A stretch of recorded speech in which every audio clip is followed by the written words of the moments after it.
Fidelity is entering the altcoin space. They have just launched Ethereum custody and trading services. It starts with Bitcoin, then they go to the altcoins. We also have huge XRP news. There is a bridge being built between Avalanche Avax and XRP. This is a huge update. I want to break it down for you guys. And also, JPMorgan is about to do something big with Van Eck, and it, of course, involves crypto. This is huge. Let's break it down.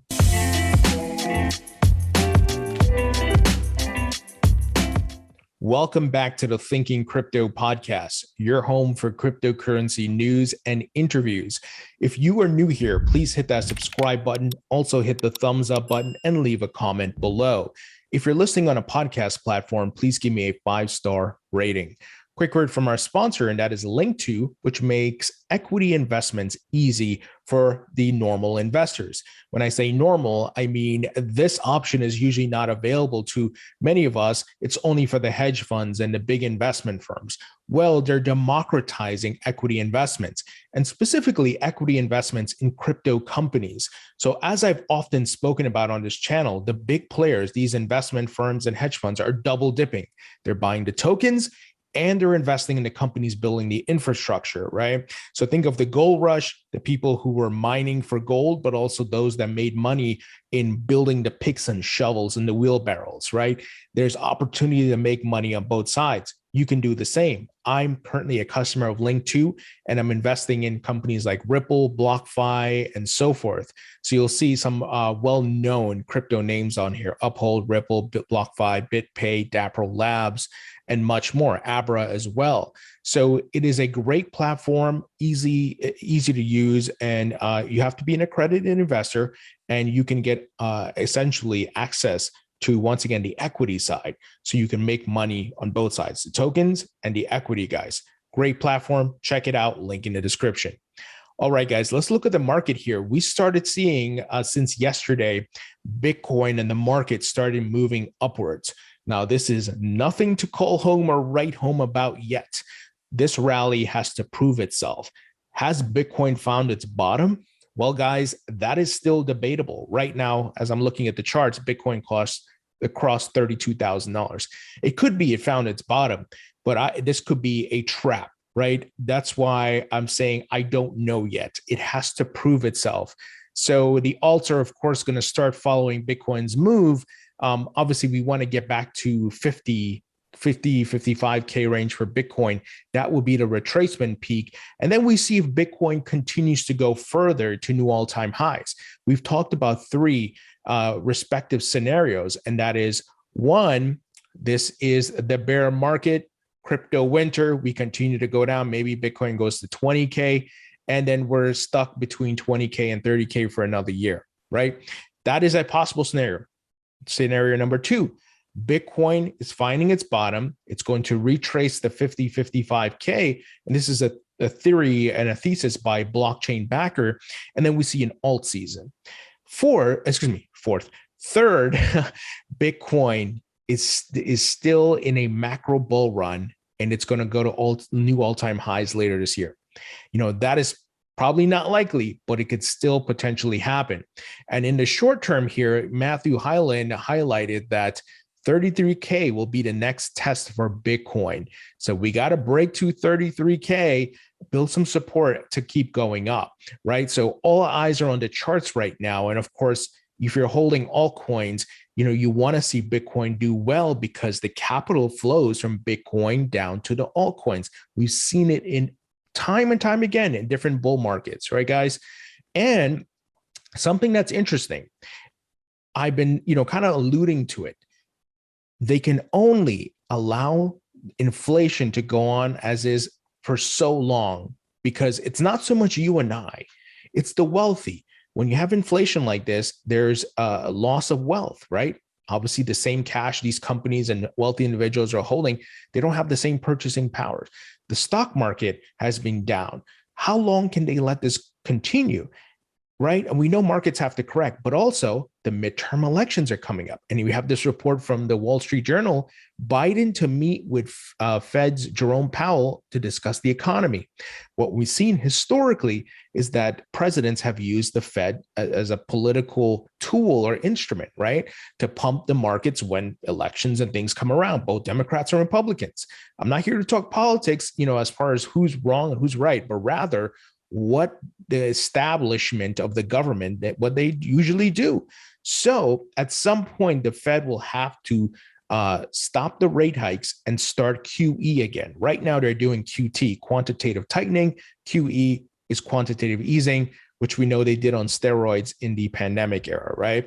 Well, they're going to have to start it back up because there's only so much pain. I'm not talking about you and I as retail, that the wealthy businesses and so forth and the stock market can take, right? And remember, they're the one that do the campaign donations, and they're the one that get the bailouts, right? So think about this. Why am I bringing this up? Because when they start printing again, what's going to happen? Stock market goes up, crypto market goes up. I think before the midterms, which are about like 5 months away or so, that they're going to start maybe in August or September, start printing again. And the Fed's going to reverse a bit. And by that time, hopefully inflation's down, because that's what they're trying to fix right now. But then we'll start to see markets go up. So how does that align with, the different scenarios I outlined, guys? Well, it could still be choppy here in the summer, June, July, and then come August and September, when they start printing again, we start moving up. The question is it just the retracement, or is it to new all-time highs for Bitcoin? We're using Bitcoin as the measuring stick because that will impact how altcoins perform, guys. So don't, whether you love or hate Bitcoin, this is how the market works. So some things to think about. And my plan, and this is not financial or investment advice, is to see, over the next several weeks, do we go down a bit more before we start moving up? And I'll be trying to buy, DCAing, right? I'm not putting a ton of money. I'm still just buying up, adding to my portfolio.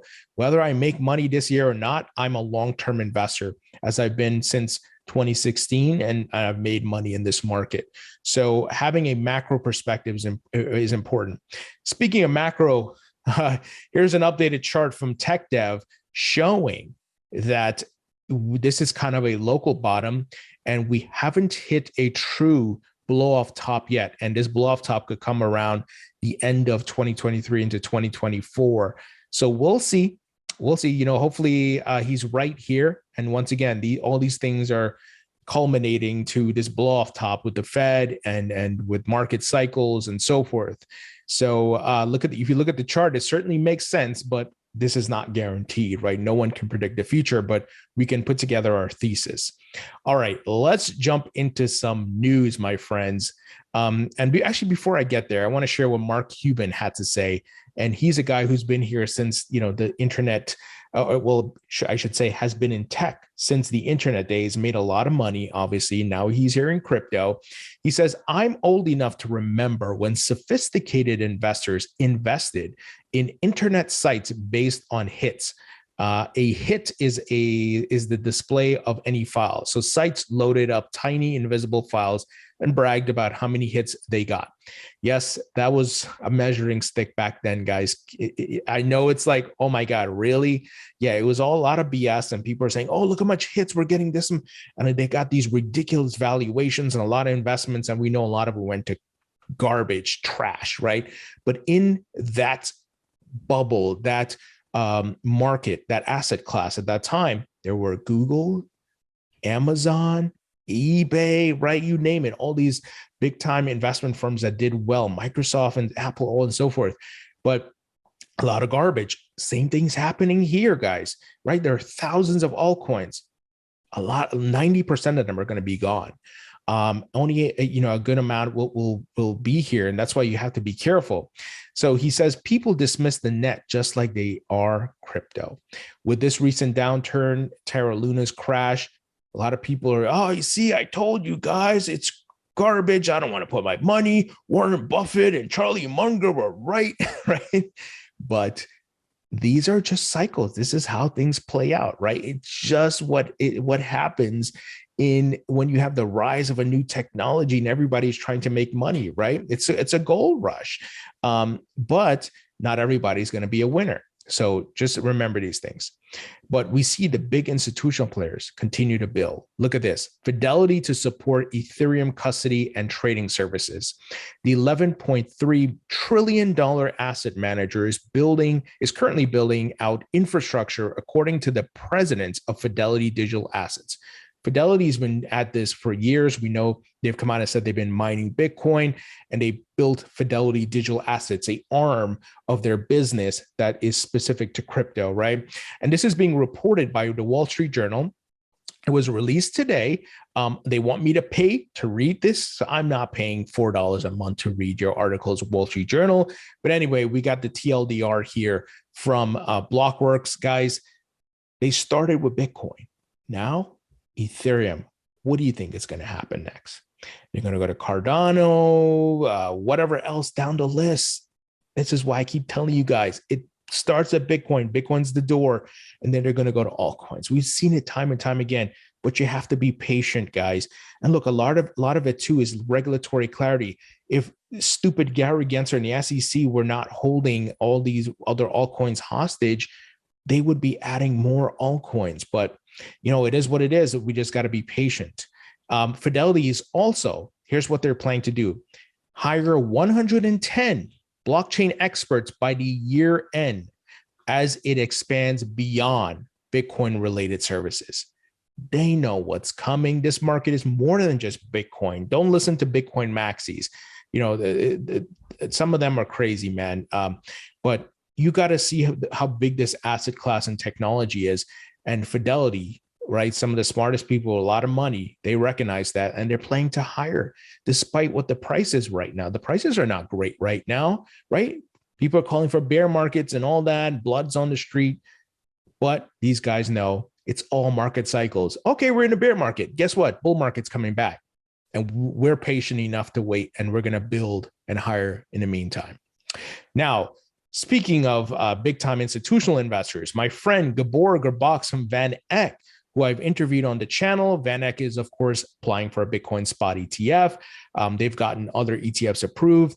They've existed long before the crypto market, and they are certainly a powerhouse in investment. He's been meeting with people from JPMorgan, and he actually retweeted an image of him meeting Pierre Ricard. And they were at the JPMorgan breakfast in 2019, talking to them about Bitcoin and so forth. Well, here he quoted JPMorgan's Jamie Dimon, Bitcoin is a fraud in 2017. But in 2022, JPMorgan is saying Bitcoin is our preferred alternative asset. Capitulation, my friends. He says, it took 5 years to bring the largest bank over to the Bitcoin side. Many of us worked very hard to get this moment. And he tagged, Bitcoin is saving, Jan Van Eck, who's the founder of Van Eck, and a bunch of other folks here. So this is awesome. It's amazing to see the shift, guys, the paradigm shift taking place. And years ago, once again, and I think this was smoke and mirrors by JPMorgan and Jamie Dimon, but they were calling it frauds and they were building their own technology. Now, full capitulation, we're offering crypto services. So here's the next big news, and shout out to Crypto Eddie who found this. There's a bridge being built between Avalanche and XRP. Many of you know Avalanche and Avax. Apex Bridge will facilitate a fast and safe transfer of XRP tokens from the XRP ledger to Avalanche and other EVM, Ethereum virtual machine networks. This will go public by the end of August 2022. So obviously this by the end of summer, and they did a full press release on this. This was released today. This is pretty cool, guys. More options being built around the XRP token. Despite the SEC lawsuit, I think people are just like, whatever, let's just build because the rest of the world has XRP as a currency.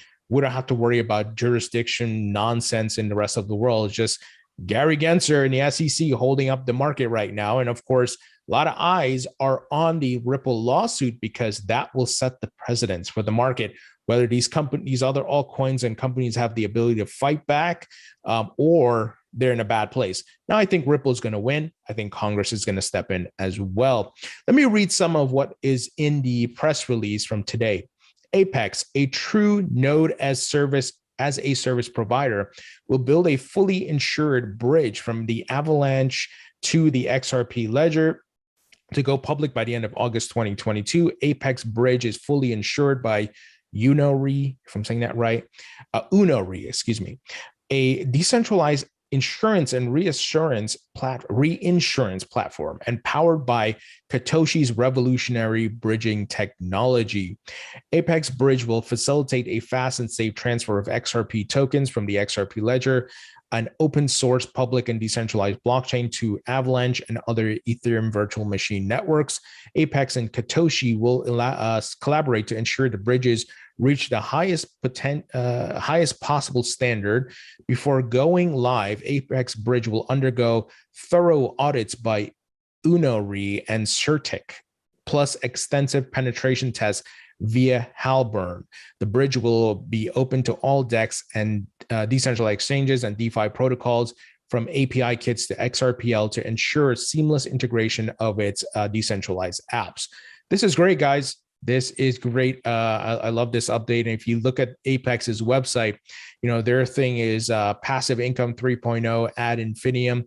Their partners are Avalanche, XRP, Syscoin, Phantom, and a bunch of others. You guys can certainly check it out.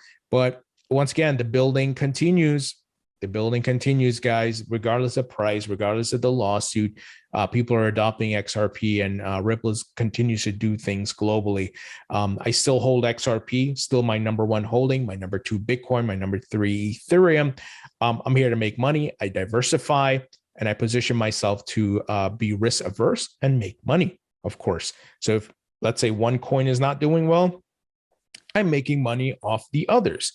And that's how I've approached it. I never put all my eggs in one basket. I'm even out in other investments. I'm diversified. I don't just hold crypto. I have a secondary property investment, real estate, and I also have stocks. So I'm diversified, guys. I can make money in different ways. So just keep that in mind. Obviously, not financial investment advice. Go to a financial advisor.